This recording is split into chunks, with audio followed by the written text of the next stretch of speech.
this section will not be on the test. Yay! Why are we talking about it? Because it's interesting and relevant. So, acid rain. You've heard of this. It's a problem, right? So, fossil fuels, especially coal, have sulfur in them.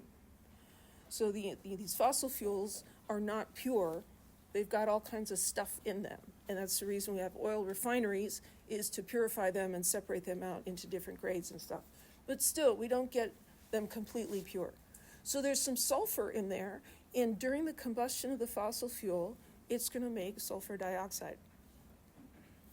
You're also going to get nitrogen dioxide because there is nitrogen in the air, and that's going to react and form nitrogen dioxide.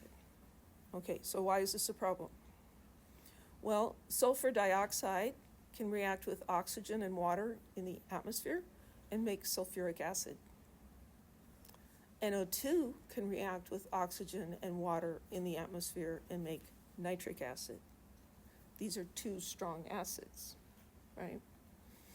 And it's important to note that there's a difference between acid strength and the concentration of an acid. So if you have a very weak solution of a strong acid, it's not going to hurt you. It won't damage your skin.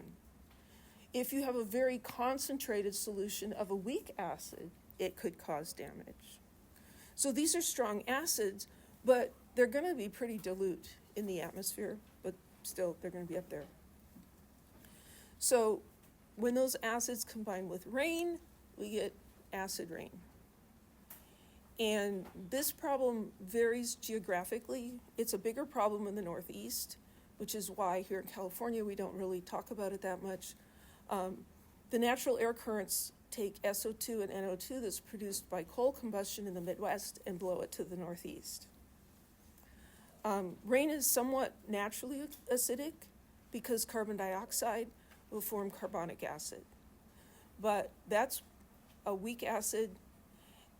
If you look at rain that's saturated with CO2, it has a pH of 5.6. So acidic, but not super low. When the nitric acid and the sulfuric acid mix with rain, the pH can fall below 4.3. And these are logarithmic scales like earthquake scales, right? So 4.3 is like 20 times higher in hydrogen ion concentration than 5.6. So naturally, there's going to be some acidity to the rain. But the nitric acid and the sulfuric acid makes that like 20 times worse.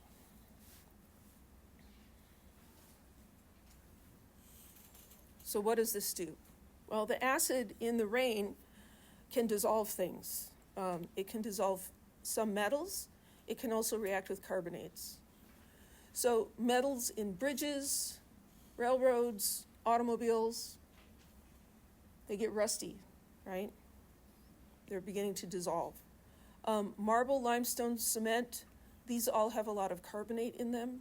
Carbonate dissolves in acid.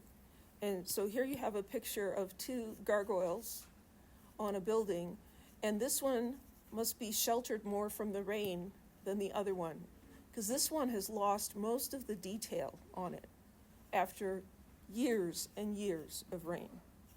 And this one still has some detail, so it didn't get as much rain. It didn't get as much acid pouring down on it.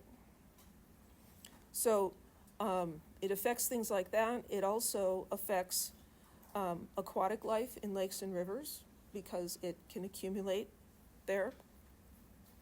In the Midwest, it's not such a problem because the soil is rich in limestone, and limestone neutralizes the acid. So not a big problem.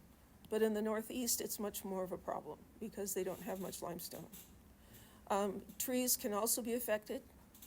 Trees are affected, though, because the acid removes nutrients from the soil, not because the acid is burning their leaves off. But this is trees affected by acid rain.